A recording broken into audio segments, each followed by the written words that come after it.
నమస్తే అన్న అందరికీ నమస్కారం.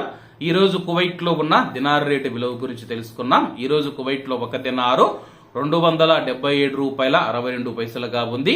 1000 రూపాయలకు 3 దినార్ల 602 ఫిల్స్ అయితే మనం చెల్లించాల్సి ఉంటుంది. 10,000 రూపాయలకు 36 దినార్ల 20 ఫిల్స్, 20,000 రూపాయలకు 72 దినార్ల 40 ఫిల్స్, 30,000 రూపాయలకు 108 దినార్ల 60 ఫిల్స్ అయితే మనం చెల్లించాల్సి ఉంటుంది. 40,000 రూపాయలకు 144 దినార్ల 80 ఫిల్స్, 50,000 రూపాయలకు 180 దినార్ల 100 ఫిల్స్, 1,00,000 రూపాయలకు 360 దినార్ల 200 ఫిల్స్ అయితే మనం చెల్లించాల్సి ఉంటుంది. అలాగే నిన్న ఉదయం కువైట్ లో ఒక దినారు 277 రూపాయల 55 పైసలుగా ఉంది. నిన్నటికి ఈ రోజుకి 7 పైసలు పెరిగి ఈ రోజు కువైట్ లో ఒక దినారు 277 రూపాయల 62 పైసల వద్ద స్థిరపడినట్లు మార్కెట్ వర్గాలు వెల్లడించాయి. ఇవన్న ఈ రోజు కువైట్ లో ఉన్న దినార్ రేటు. మరిన్ని విశేషాలతో రేపటి వీడియోలో కలుద్దాం. అంతవరకు అందరూ బాగుండాలి, అందులో మనం ఉండాలి. అందరికీ నమస్తే అన్న, జై హింద్.